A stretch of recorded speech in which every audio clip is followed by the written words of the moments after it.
Ladies and gentlemen, I hope you're wearing your fucking mustache that's shaved smaller and smaller week by week in a protest against Jim Crockett. I hope you're wearing a very frilly suit. I hope that you have dyed your hair black. I hope you're ready to talk a lot about Cowboy Cups and be very weirdly mean, but friends with Tony Schiavone. Ladies and gentlemen, we're talking about the man who pioneered the way wrestling managers dress when they have to do a match. We're talking about the general of the army, Paul. All of my wrestlers only compete for the TV title, Jones. This is what I love. Hey, I have a stable of heels. None of them will win. And if you try and fight one of them, they will die.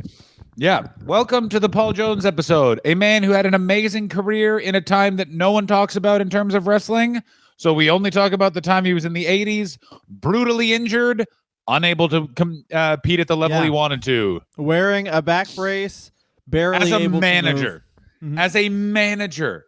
Bobby Heenan had no neck and didn't need to wear a neck brace. I assume his back was just dust because Johnny Valentine was like, I'm going to play a prank on you, and then just attacked him with a sledgehammer while he was asleep.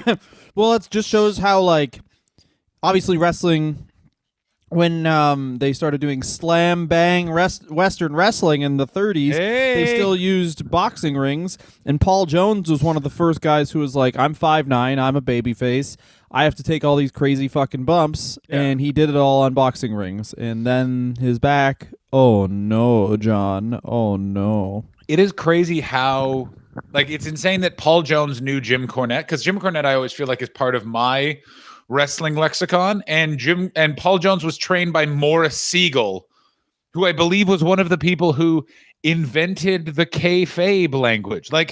Paul Jones is such a connection to the early days of pro wrestling, is a relatively important figure in the 1970s part of the NWA, which we all think about as the NWA being at its height at Starrcade. That's its last gasp. Starrcade 1 was like WrestleMania 31. That's the last time it was really fun. And moving forward, you're going to be sad. Who wants to be sad? Everyone. This is, because this is what, honestly, the career I expected Paul Ellering to have, where it's I thought Ellering would have a 20-year in-ring career, and then he managed the Road Warriors, and not 7 injured manager. But Paul Jones started as a wrestler in 1960. I want to say this. Paul Ellering's wrestling career was basically those weed dealers you used to buy weed off of in high school, and they had that one friend who weirdly was into exercise, but in a way that didn't come to the rest of the world until 20 years later. That's who Paul Ellering is. Paul Ellering is a dork. Paul Jones is a fucking man. He is 5'6". He's very angry. He is not doing any actual weightlifting. He'll pick stuff up and he'll put it down. But Jim, that's where women goes. I don't go there. I'm Paul Jones. Yeah, this is the interesting part where now it's a guy like Paul Ellering is completely normal, but back then you're looking at guys like Paul Jones where it's oh, you have bicep muscles? Frivolous. I'm all forearms and hands because I've been opening pickle jars all day because I've been eating pickles because that's how you stay in shape, you little goddamn Nancy boy. Right. Exactly. I got strong wrists from opening Budweiser cans while driving and then throwing them directly at a cop. So Paul Jones, we should talk about this. He gets into pro wrestling. How does he get into pro wrestling, John? He's walking down the street and he was like, excuse me, I need a place where eventually I can grow a Hitler mustache. And Morris Siegel was like, right this way. And he became a wrestler. We're going to talk about this, but that was not a Hitler mustache. That was clearly he wanted to be Gaddafi, who was an American enemy. And then you know who stole that look in 1991? General Adnan. You're saying that he's being Gaddafi? No. Look at how he's dressed. He's being Gaddafi. He's being one of the many Middle East dictators that they started just basically Reagan gets into office and then they start doing what George Bush would do, which is just hey, this guy in the Middle East has backwards values. Let's bomb him because we need to sell some guns. The outfit, yes. Yeah. But the mustache gets smaller and smaller as he progressed. Where does it? I looked for this Hitler mustache because I wanted there to be a Hitler mustache. Of course you did. But there trying is to no find Hitler it. mustache. It's a big, bushy dictator you're right. mustache. It is a big bushy dictator mustache, and also it's much like Manny Fernandez's Wrestlers be big bushy. capping. Are you saying they're capping? They're capping. They're lying. Oh my god! People in wrestling, John, lie. That's I don't why. believe that. At one point in this podcast, I was concerned, are we getting some of the facts of these people's lives wrong? And then I No. thought, yeah, They're all some of the lies. Who Yeah. cares? The only truth is on tape, bro. There is a You can big tattoo that on possibility. your dick.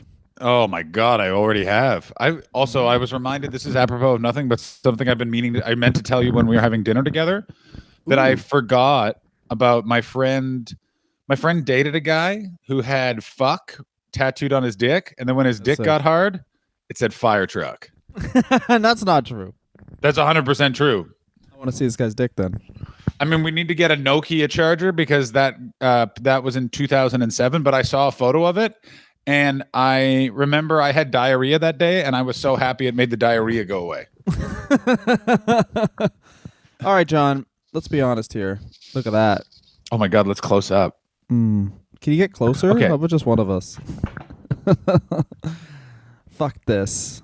Fuck you, dog. fuckers. Paul Jones is working at a TV studio where he met Paul Bosch, and is as far as I could find, and then how it was written on Wikipedia, which I don't think is true, is Paul Bosch just said you should be a pro wrestler, and then Paul Jones was, and I'm like, I don't think that's what happened. I'm sure that he was a Golden Gloves boxer. Like every wrestler was like, you have to be some form of fighter. There isn't a okay. Can I He ask didn't you win what the is Golden the Golden Gloves. Gloves? What is the Golden It's Gloves? just like something the kids compete in. It's like an amateur tournament. So like a Golden Gloves boxer, 7 times Golden Gloves, just it could mean like he was knocked out in the first round 7 times. yes, or it could be like yeah, he competed and got to like some of the way like he won part of the Golden Gloves in his like small town. So it means nothing. Yeah, but it just got golden in it, so it sounds good. It does sound fucking cool as shit. Like, let's be.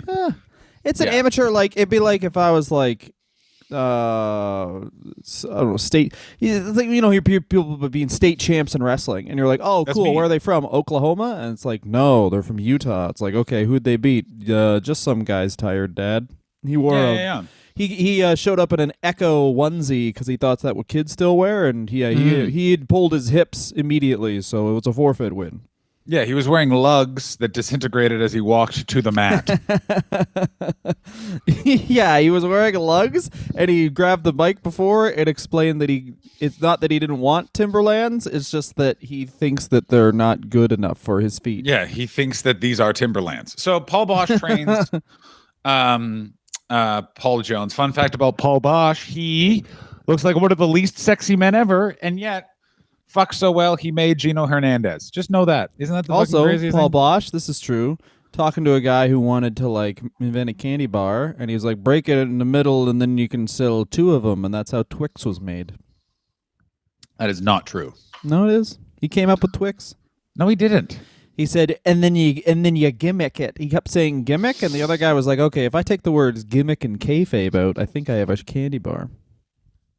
That is true. I also just noticed, I've been meaning to bring this up. I think Bruce Pritchard lied about confronting Paul Bosch because he said I sent Paul Bosch a cover of the WWF magazine with me as Brother Love on it. But I think Brother Love debuted after Paul Bosch died. And I just want to say this about wrestling people. Only wrestlers would tell such a easily checked lie openly on a podcast. And I guarantee Bruce Pritchard would argue with me about it. He'd be like, nope, that's not what happened. God, Bruce Pritchard's a weird man. That's why I love it. But also, Pritchard and that whole podcast, we're talking about Paul Jones, but who cares? This is the thing about Paul Jones is like, man, by the way, I can't wait. I don't know how far we're going to get into this, but I can't wait to talk about his feud with the Boogie Woogie Man, because it's essentially like a guy who buys prostitutes against Muammar Gaddafi. I wanted to bring this up completely. I want to buy prostitutes in it. I'm 100% wrong. Brother Love debuted in 1988. That's the difference between me and a pro wrestler. I made a mistake, and I just went, oh, mistake. No. Anyway, did you know this? Go ahead. He became Paul Jones instead of Paul Frederick because he didn't need gimmicks.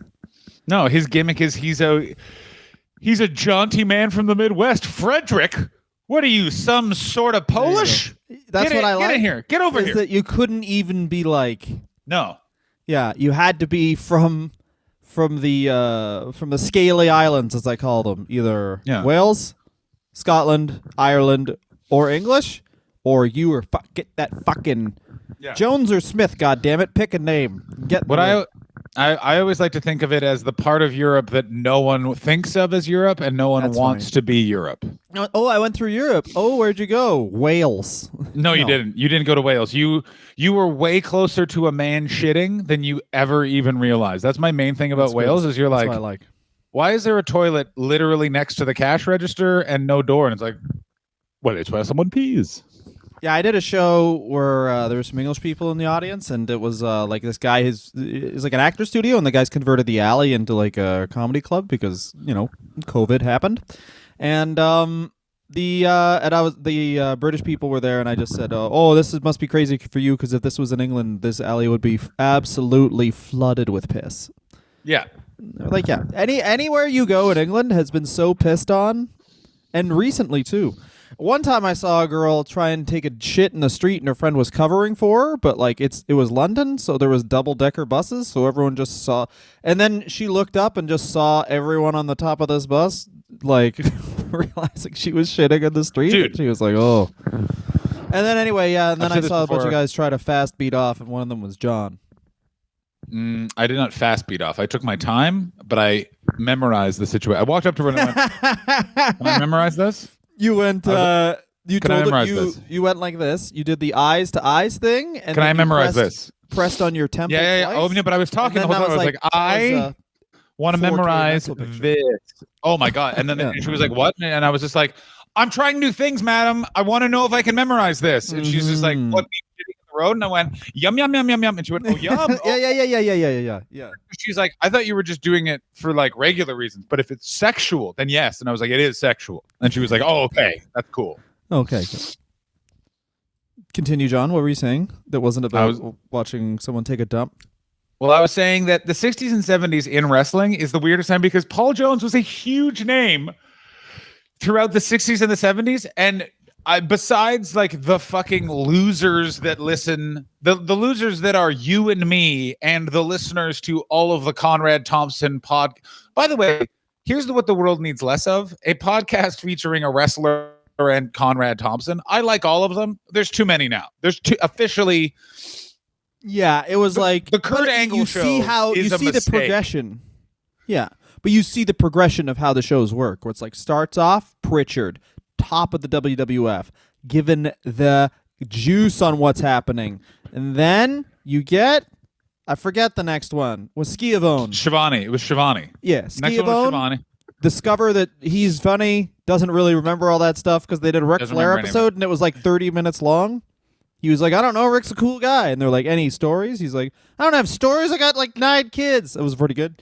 No, what's even better? No, what's even better about that Ric Flair episode is the only thing he remembers is what Ric Flair's dick looks like and the fact that he fucked a real hot lady after a Starrcade. Yeah, but this is what a family man remembered. He's like, I remember he plucked this chick who was hot, and anyway, and then I think that was the first time I had soup out of a can, and I was not impressed. Let me ask you this: do you think I've met Tony Schiavone, Dylan? Yes. I have met him. Would you like to know what he's near? I was talking to one of his sons, very nice man who was doing production for Starrcast, and myself and Colt Cabana were talking to him, and then I was like, da da da da, and I made like a joke about Fox News or something. He's like, you should know, I work for Fox News, but it's just a paycheck. I don't believe in that shit. That place is crazy. And then Tony Schiavone walked out of a doorway and went, paycheck, you got to get one of those, buddy. Hell yeah. And then just walked away. Yeah. I mean, Tony Schiavone is pretty good. And the amount of times where they're watching pay-per-views and he just talks about how he thought he was going to see some fine pussy tonight was like, jeez, good for you. Anyway, they 1-2 skip a few. They get Jim Ross. That was the last good one. And then you get Jeff Jarrett, where it's like Jeff Jarrett's going to just be like, and I had to pay them $5. Yeah. And it was either fuck Kurt Angle's wife like, or jack off. What am I going to do? And I'm not a and then homo. Kurt Angle's I'm gonna literally like, fucking fuck this guy's wife. yeah. Conrad, I'm a Christian, and it says in the Bible, when Jeff's wife dies or divorces, I cannot recall, he gets to fuck Kurt Angle's wife. That's in the Bible. Anyway, Paul Bosch, we'll talk about this, okay? So settle down. Let's get on fucking track. Jesus Christ. Once again, the greatest thing about pro wrestling and the greatest thing about probably being an entertainer in the 60s was because I've been reading this book on vaudeville performers. Go ahead. Yeah.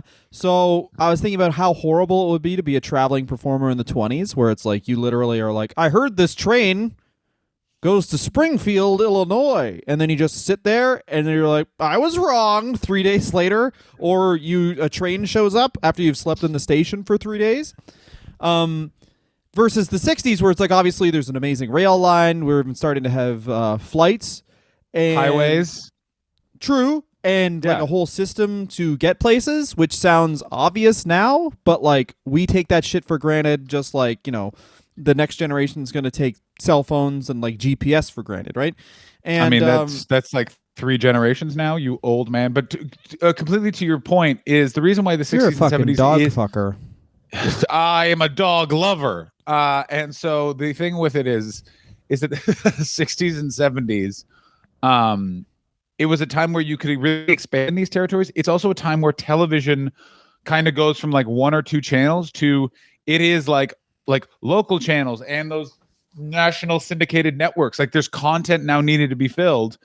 And much like stand-up comedy, professional wrestling is cheap. Those people will work cheap and they do not care. Put us on television. Boom. You have the television wrestling boom of this period. Also, Paul Jones looks like a circus strongman because he's so small and squat. He's at that weird time of like at this time he is a unique selling point for wrestling in a time when it's not like no one's jacked. Andre the Giant still being driven to school by Samuel Beckett. Like this is very much a time where it's like anyone can kind of be a wrestler and they're sort of sold on their charm and their vibe. And Paul Jones just comes across like your dad's friend who makes comments about your mother's ass. Washing the dishes, Petunia. I'd like to be that saucer. I mean, no, because he's a babyface for the first 12 and like a fucking.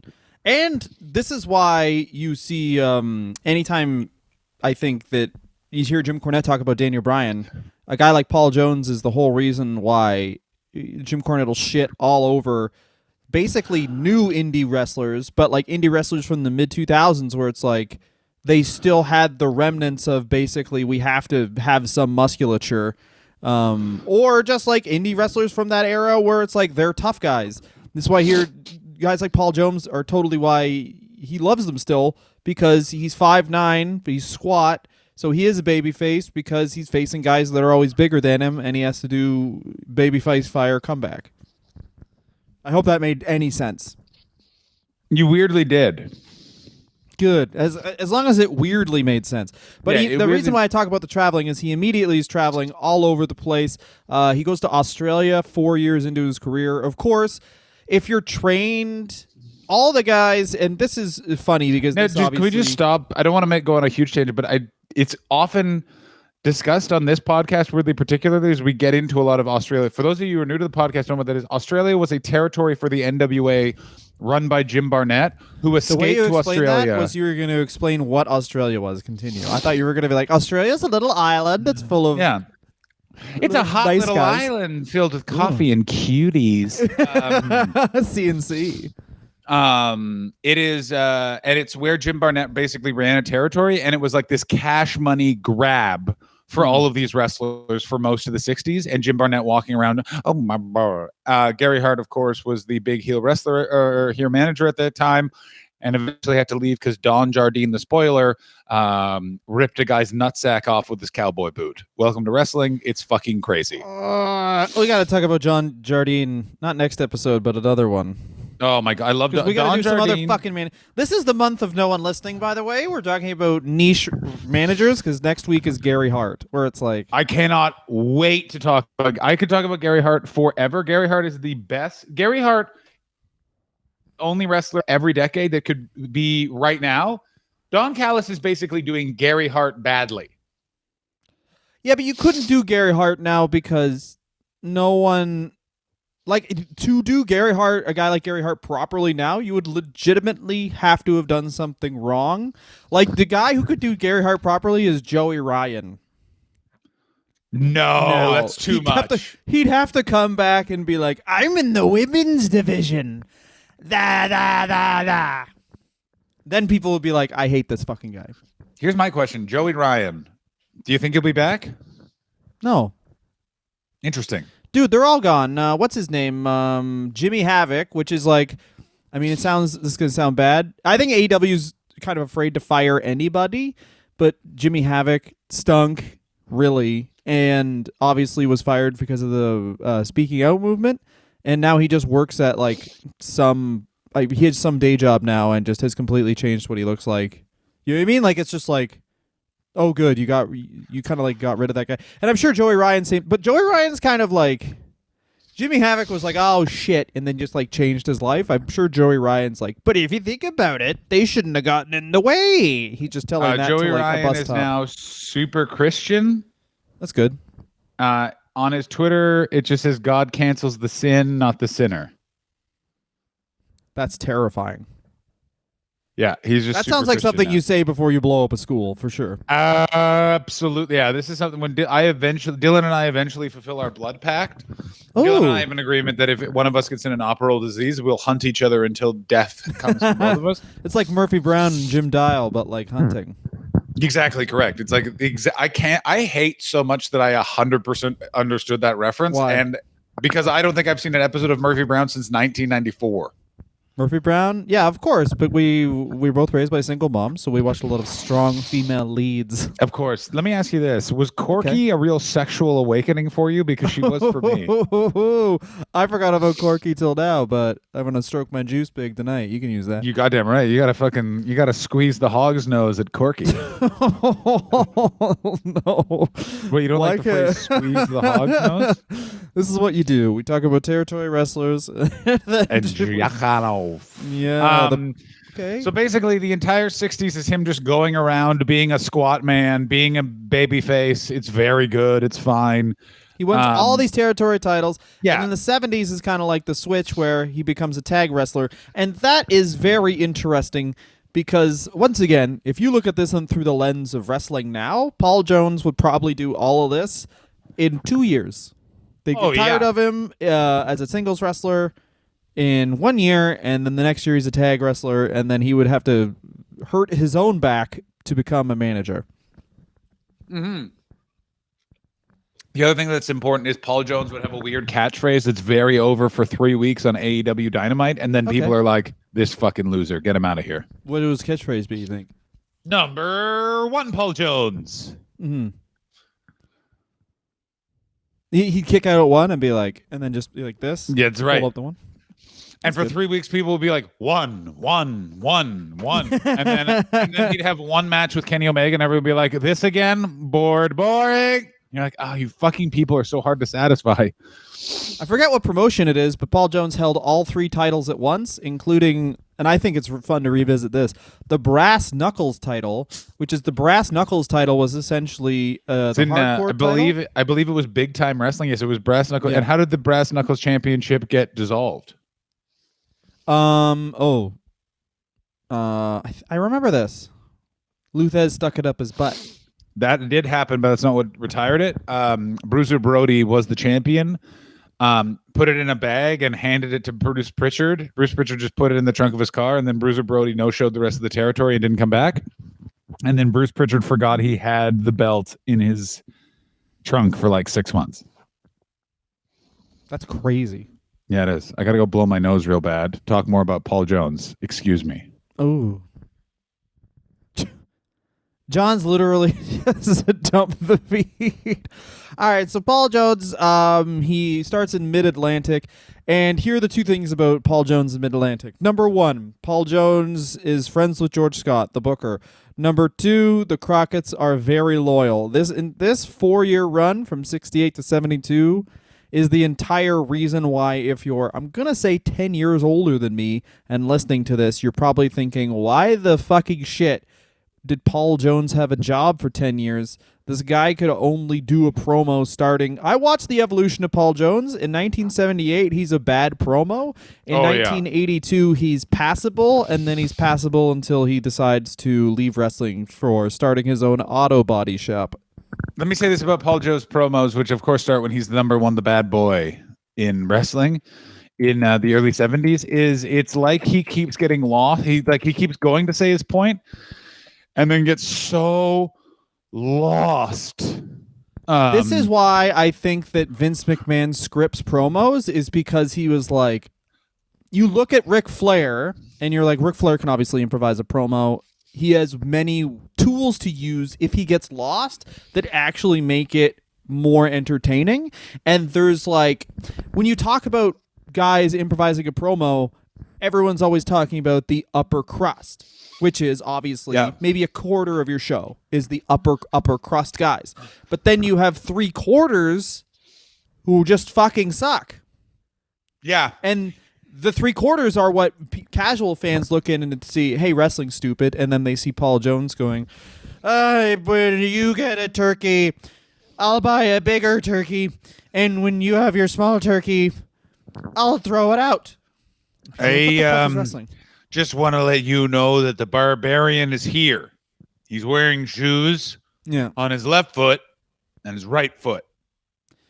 If I could teach a dog to talk, I wouldn't teach it swear words because that's mean. I would teach it to say, yes, Paul, you're a nice guy. My wife has hidden the liquor.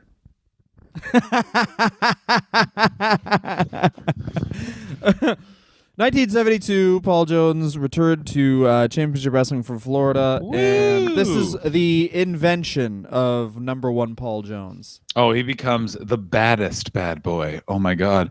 And also, by the way, do you know why he became a heel? I do love this fact. I didn't know it's on Wikipedia, but I don't think anyone else has loved it, but I loved this fact. Do you know what it was? He bet Jack Briscoe a case of whiskey. Case of Canadian Club rye whiskey. CC. The worst of all the whiskeys, Canada's whiskey. Which is whiskey. funny.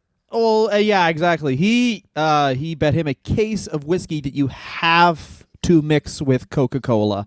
Yeah. You have to. You cannot drink that straight. I bet you a case of whiskey that everyone in Canada stops drinking by the time they're 16. That the first thing that everyone in Canada pukes on liquor-wise, I bet you, is Canadian Club. It was or just a ton of sourpuss. Oh, blue sourpuss? Fucking put it in my veins, baby. Puss me down. Yeah. Spray me down with that. Green apple sourpuss. Neat. If I ever opened a bar, I would have sourpuss on tap for no other reason than everyone my age would go Pint there. of puss? Yeah. Pint of the green, please. Ooh, someone's having mean green. Someone's going to shit themselves. I do like that the person who made up sourpuss was like, hey, what if Gatorade, but booze? Yeah. What if Gatorade hated you? You had me at hate. It was Championship Wrestling for Florida that Paul Jones had all three titles at once. And the Brass Knuckles title, by the way, is just their hardcore title, but it was in only street fights and lights out matches. Now AEW does lights out matches, which is you turn the lights off, you turn them back on, and it's not sanctioned. But it's funny, like, I don't know how they did it in Florida, but definitely they didn't do the AEW way, where it's like, yeah, this isn't sanctioned, but there's still a referee and theme music. I always hated that. I did enjoy the very first uncensored pay-per-view WCW ever did. They made it clear that the referees were volunteering their time, which I always liked as a touch, where I was always like, that's a nice touch. That they're like, these guys aren't really there. They're just there to count. They just wanted to help. This is not a sanctioned event. I always thought that was a great move and explained it, but you know, it's still fucking wrestling. Yeah, it's still wrestling, but this is the thing about like wrestling in the 70s, where obviously if you watch it now, it doesn't really hold up because it's been like fucking 50 years. But when everyone thought wrestling was real, or not everyone thought, but like when wrestlers wanted to think wrestling was real, the systems and everything made sense so much more, and like the little subtleties, like a lights out match. They dress different. Like that's something I always loved, was if it was a street fight. I completely Even if agree. everyone just dressed like a cowboy going to try and fight someone who looked like their son at the bar on Friday, they at least were like, oh, this is a street fight. I dress differently. They don't like, okay, this is a street fight. It's a lights out match. John Moxley's coming out in the exact same fucking thing he always does with his theme music. You know what I mean? I completely agree. Yeah, no, it's the thing of like, if it's not sanctioned, it's sanctioned. It's one of those things where the NWA was never good at big picture stuff, but something, especially if you go back from the 60s and 70s, what they are so good at is the details of everything. Like everything the details are what people love. The details are what like keeps fucking balding fuckboys like us coming back. Hot boys, balding hot boys. Sorry, balding super hot guys who Thank you. Who are respected both intellectually and athletically. Yeah. Oh my God. And especially and morally. That's especially morally. Yeah, especially morally. You know who else is respected morally? Who? Paul Jones, and we'll talk more about him after the break.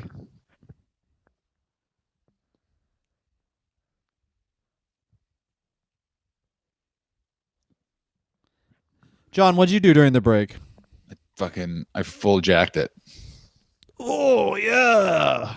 I nutted. I'm recording this podcast from Winnipeg, Manitoba, Canada, and we had swingers in last night. And let me tell you this about swingers. They all think they're very good at stand-up comedy, and they are not. Also, all of them looked like they picked their scabs. Also, one of them was born and raised in New York, lived in Manhattan, had a place in Manhattan, met a girl, moved to Winnipeg, Manitoba.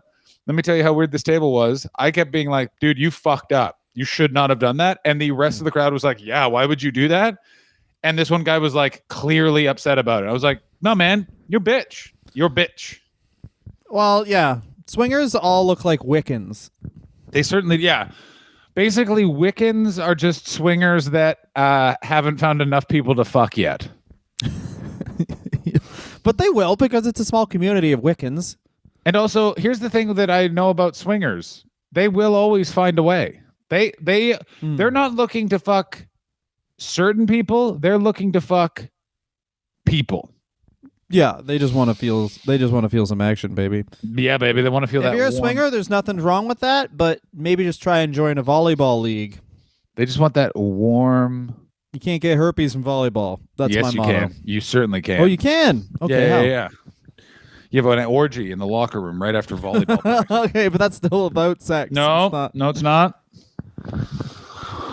I don't know why I recommended volleyball. I always hated volleyball. Yeah. Anyway, so now let's enough of this fucking around. He wraps up in Florida, returns briefly in 1980 under the name Mr. Florida, and then is unmasked by the Super Destroyer. So to Mr. Florida, by the way. Do you know what? You know what? What did he look like as Mr. Florida? His mask was just a mask of his actual face, but covered in white powder. That's what it was. And he was wearing a T-shirt that said, "Where's my stepdaughter? I want to do that thing they do in porn." That's pretty much it. Yeah, that's Mr. Florida. Mr. Florida is Bubba the Love Sponge. That's Mr. Florida. Just a grotesque man who makes his money by renting out a studio he built and doing Twitch. Yeah, that's pretty much all he did was he just had an orange. He was in a giant orange, and it just had no taxes written in a Sharpie on it. Yeah. That was his costume as Mr. Florida. And you could never pin him because an orange is round, so his shoulders would never hit the mat. He was undefeated.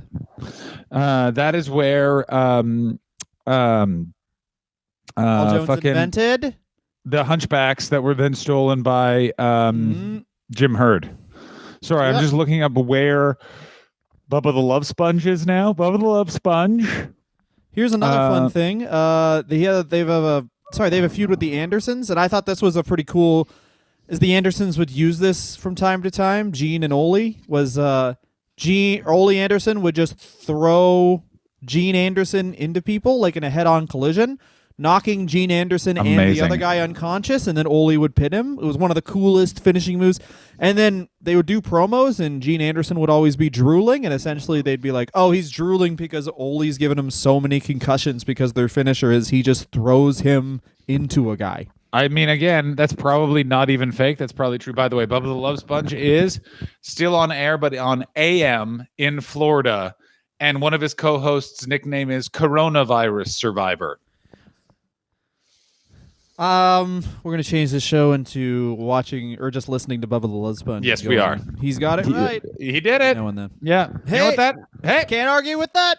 I know what a home run sounds like. That's what it sounds like.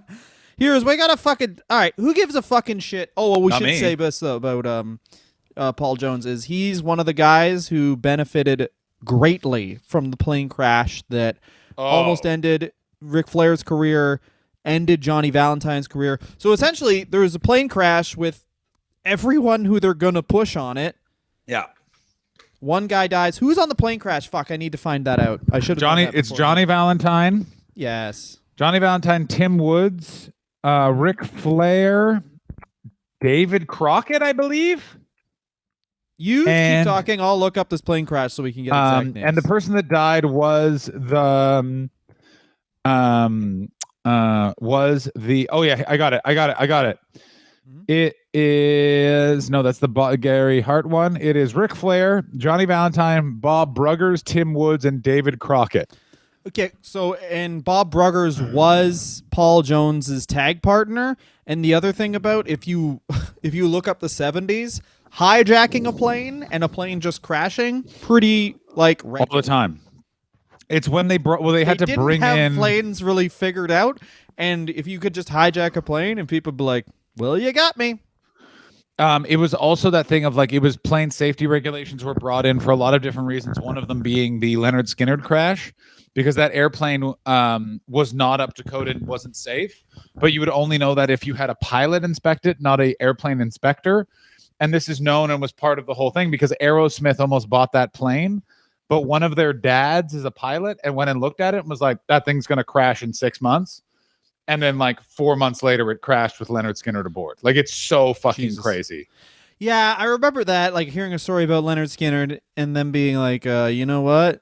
We got to take this plane. If we die, we die. And I'm like, or you could just like, Just don't take the plane. yeah, just don't take the like. That there's also an option to like, I don't know, be like, hey, the show's gonna happen a day later. We're gonna drive. Hey, would you like 'cause to I don't know wanna something die. that fills me with fear every day? Do you know What? who was getting on the airplane with the Big Bopper and Ricky Valley? Hitler? Merle Haggard. And at the last second, Buddy Holly was like, Merle Haggard was like, I don't feel like flying. Buddy Holly, do you want my ticket? And he's like, yeah, I'd love to fly. And they all died in a fiery plane crash. Once again, planes used to just crash, Yeah, they just used to crash. and they were But- like, hey, should we fly less and maybe figure this out? And people were like, no. fuck no. But like, and everyone complains about how airplane food in the 50s and 60s used to be. You should look at pictures. It was badass, but it's like Yeah, it's maybe because they had an actual oven on the fucking yeah, thing. and it was exactly. like, Maybe that's dump such- the so oven bad. and we won't crash so much. I want a ham. I like that idea. 10% chance we crash, but 100% chance I get a fucking badass ham. The other thing about this plane crash that's fascinating is it does so many things. It takes Johnny Valentine out of wrestling, which is something that's does. good for everyone because Johnny Valentine was a sadist, crazy person. For example, after he was recovering from this, Red Bastien just went over to Johnny Valentine's house, waited for him to fall down, then pissed on him because, and I'm quoting, "I wanted to piss on you for all the time you piss on me." And Johnny Valentine laughed. Tim Woods had to get on an airplane the next day and then fake being attacked by someone so that they didn't know that Mr. Wrestling 2 was on the airplane. David Crockett, this was an excuse to take him off commentary because he was one of the worst fucking commentators ever. Ric Flair never knew how to land on his back properly ever again. And Bob Bruggers stopped being a tag team partner, and Paul Jones just went, you know what they need more of? Managers who can't give promos and wear weird jackets.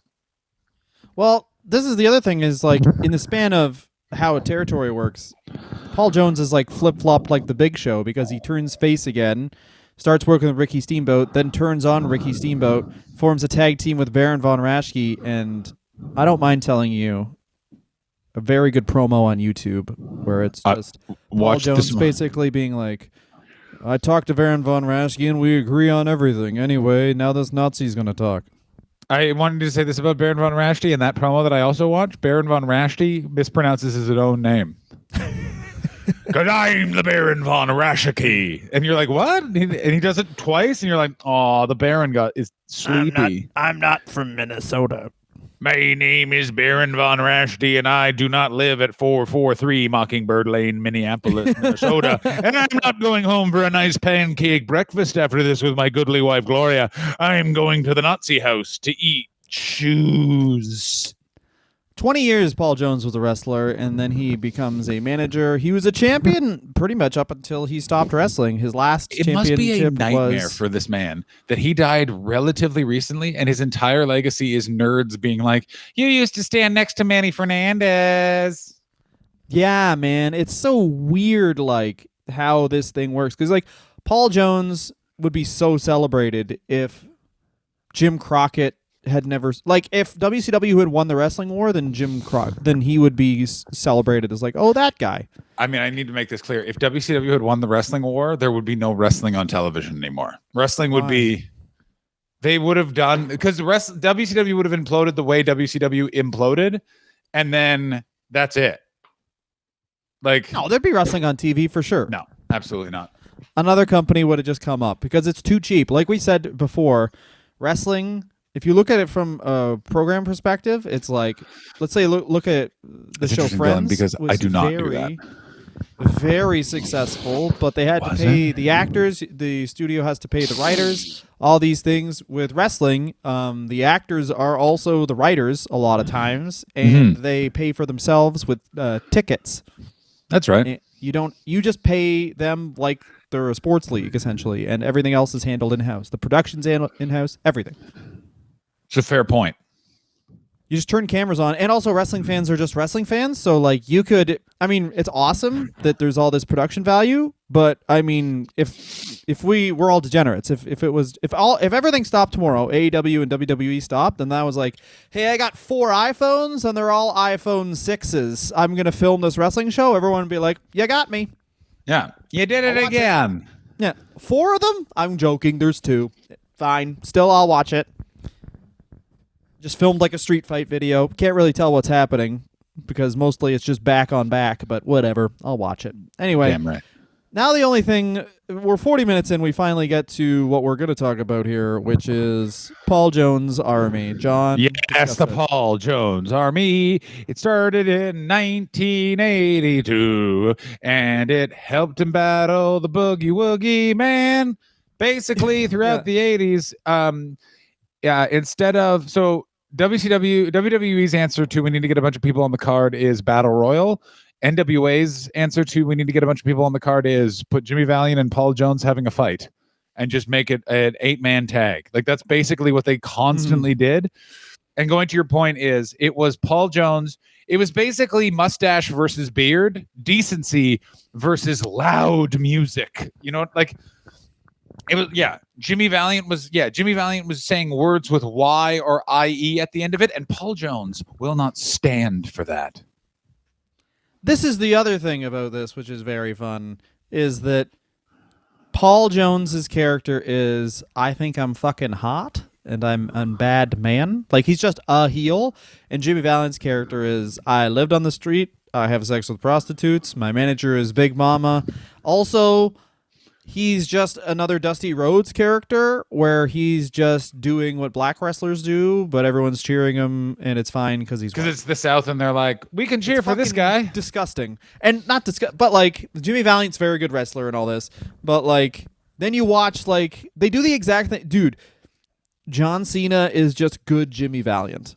Where they surround him with other black wrestlers to be like, see, he's friends with all these, and then he just fucking does the exact same thing. It's the exact same thing we found out about Dusty Rhodes, where it's like Dusty Rhodes just like basically saw black wrestling and what's in the same, but it's like, oh, he's white, sick. Let's push. It's kind of in the same way that Taz is basically Paul Jones. Like to us, we can be like, you think about it. Win if you can, Paul Jones, if I let you. But this is the thing: is Taz was this amazing wrestler in one territory. And then was kind of just a guy in a bunch of different territories, and now is AEW's like low to mid-level manager. He's definitely a mid-card manager. And Yeah. AEW has a lot of that, and I think it's good. It's great. It's fucking great. But Paul Jones and Taz, like, if you were going, what was Paul Jones like? Is that's Taz, which is like he's gonna be Taz is a involved way in- better promo than Paul Jones. Absolutely, but he's filling that role. Paul Jones basically created a role, which is the like first 3 matches, you need to have a bad guy. That bad guy needs to have a manager. My name is Paul Jones. Hello, Brian Cage. Like that's basically what it is. Yeah. And like to the point that you can tell also like, yeah, it's that thing of like no one Taz manages is going to win a lot of matches. Like they might turn against Taz and then go on a streak, but they're not banging it out. You know what I'm saying? I think I don't know. Maybe on TV they lose, but it's like I don't know. The thing about AEW is it's built in the same way as the NWA, where it's like everyone gets their fair amount of squash matches, so they have a nice looking win-loss record at least. So if you're new watching it, you're like, oh, Powerhouse Hobbs is 38-4. Of course he's gonna win. Yeah. But those 4 were against actual guys who wrestle, and the 38 were against like 0-3 Ricky Punching. Yeah, please welcome Dave. And basically the Paul Jones Army, I think it's a really fun, cool idea of basically you just have a manager say he has an army and then he just brings out any heel he needs to. I'm a rich guy and I want this guy to get beat up. I bought all these tough guys. I love it. It's so fun. Here are the list of people in the Paul Jones Army. The Barbarian, the Warlord, Abdullah the Butcher. Oh, God, I clicked the link. Superstar Billy Graham, Shaska Watley, Baron Von Raschke. Okay, let's talk about Shaska Watley, please. I've never heard of Shaska Watley in my life. Never heard of Shaska? All right, here's what happens. Here's Shaska Watley. Jimmy Valiant and Pez Watley are teaming. Pez Watley. Who's Pez Watley? Pez Watley is a wrestler. Jimmy Valiant says Pez Watley's the best black wrestler alive. Pez Watley attacks him, joins Paul Jones' army, and says that he's going back to his original African roots. No, go ahead. And you get Shaska Watley. By the way, I looked at Shaska Watley. I watched some promos. He is so good. But it's, Jimmy Valiant. Jimmy Valiant in that era, the best I can tell, kind of is one of these, like... we use The Undertaker as one of these, but like he's a character with no title who's kept very strong. He's like an upper mid-card guy, and he's like Dusty Rhodes, but like more fun, almost. It's like Vince McMahon wanted Dusty Rhodes to be Jimmy Valiant in the WWF. Where it's like, this guy's fun, he's going to dance, he's going to win... But like if it's a serious heel, they'll beat him. Yeah, I also just want everyone to know that I didn't know this, but Pez Watley is in the WWE Hall of Fame along with Ethel Johnson, Paul Bosch, Buzz Sawyer, and Dick the Bruiser. Yeah. Shocking. They're legacy members. I had no idea who this person was. You didn't know who Pez Watley was? I'd heard the name at least.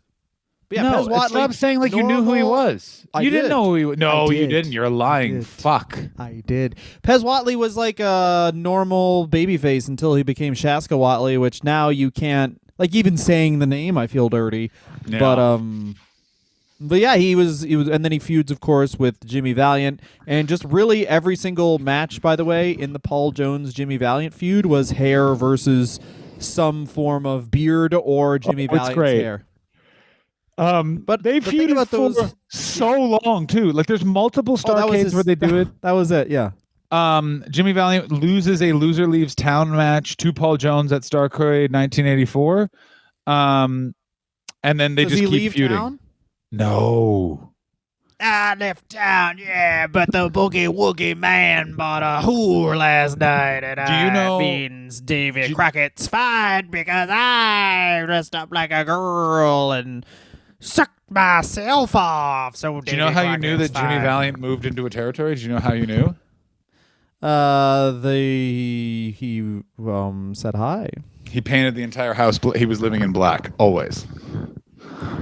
Jimmy Valiant also post wrestling got very into tattoos. Oh yeah, it's also very good because Jerry the King Lawler's book, It's Good to Be the King Sometimes, gives you a lot of weird insights, and that is one of them. Of like Jimmy Valiant, every time he'd come to a territory, he would just buy and get a house painted completely black and then leave right away. Like that's the thing. Like, and it's like that's why he stayed in the Carolinas for so long. Obviously, he was like, I like my house, I'm not leaving. Like that's the other thing with Paul Jones too, is it's clear where it's like They're the legacy guys in the Mid-Atlantic territory. They don't have to go anywhere, so we can just do this. Also, that book has an entire chapter that's just the best place to park outside all the schools in Tennessee to watch recess. Yeah, it's a weird thing. It isn't explained that way. It's just a list of places. You're like, and here's some places I like to park my car. And then you get on Google Maps and you're like, Gerald, you monstrous man. It's just places and times. Yeah. To do faces and crimes. So he by mid 80s he's adopted the Gaddafi look. When was Gaddafi really started to become an enemy of the United 80s. States? So he's all of the 80s is because the, but he starts out as like a fun guy. No, it's weird. No, it kind of goes the other way. So he was like this terrifying dictator, military guy who invented his own version of socialism called the Green Socialist Movement or the Green Revolution. And they didn't think he was going to be that big of a deal. And then he united Africa with him and was making a shitload of money off of oil that he was selling to everyone and then funding terrorism all over the world against America. And they were like, we got to do something about this guy. And then Reagan established something called the Line of Death, and which was like a border of which they couldn't put their military. So Gaddafi put his military right before the Line of Death and was just like, fuck you, Ronald Reagan. And then just hung out for a long time. But like did the Lockerbie terrorism attack, all that. So it's throughout the 80s. He's the big bad. Muammar Gaddafi was the getting vaccinated of the 1980s. Yeah, you either were Muammar Gaddafi or you're against Muammar Gaddafi. Exactly correct. We are by the way, welcome to the rest of the review, where next week we're changing our name to the vaccine review. First thing we're doing, COVID vaccine. High point, it shouldn't be around. Low point, all you sheep took it. Man, you know what the thing is? There's in Canada they're doing vaccine passports now, and I found out that someone they're just lying and saying they had the vaccine to keep their shit open. Put that in the private chat right now, Dylan, so I can see who it is. Oh no, you wouldn't know them. No. It's Justin Trudeau. Oh my God! I mean, I have one friend. That's true. I have one friend who, it's Dylan. It's me. I have one friend who was refusing to get the vaccine, and I'm not going to go into his reasons here, but let me just say, he's got reasons. So, 4 years he feuded with Jimmy Valiant. 4 years. How many years? Just cutting hair. That was it. I cut your beard, I cut your hair, and then he of course cuts Paul Jones' hair. And here's the thing: is that these hair versus hairs matches? Is you just get a haircut and then you grow your hair back? Yeah, it's so fucking crazy.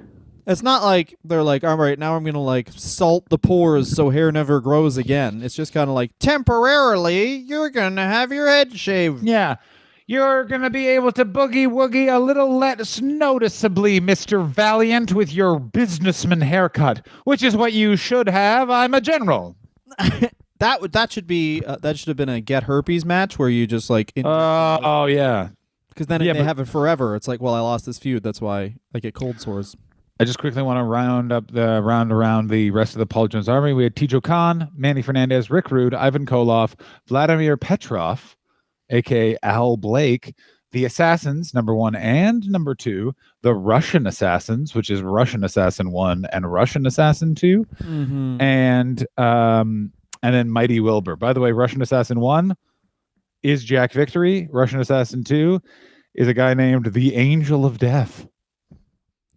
Yeah, and he also was the early manager of the Powers of Pain, and then they, of course, feud with the Road Warriors. Yeah, it's the weird, and it's very fun. bad. It's very fun. The Powers of Pain are the Herman's Hermits of big man wrestling tag teams, in that it's like so clearly, it's so cynically like, we need another Road Warriors or Demolition. Well, here are these guys. Yeah, they look like them, but here's the fun part: they're not as charismatic. Yeah, they're much quieter. Also, and this is a Jim Cornette point, but it's so true, which is we're big, but if you wanna talk, then just carry on. Big tag teams, they should be with little tag teams. In that, like the Road Warriors' best feuds are with the Midnight Express, et cetera, because it's like, no, they should be fighting against people that are like devious and shitty, not just instead it's just throwing rocks at each other. No one likes that. I get that, but like also I think it would have been way better if they're two big tag teams and they have different gimmicks probably. No. Okay. No, I get it. Like, you know what I mean? Like if the Powers of Pain were like farmers or something, I don't know. Oh my God. Yeah.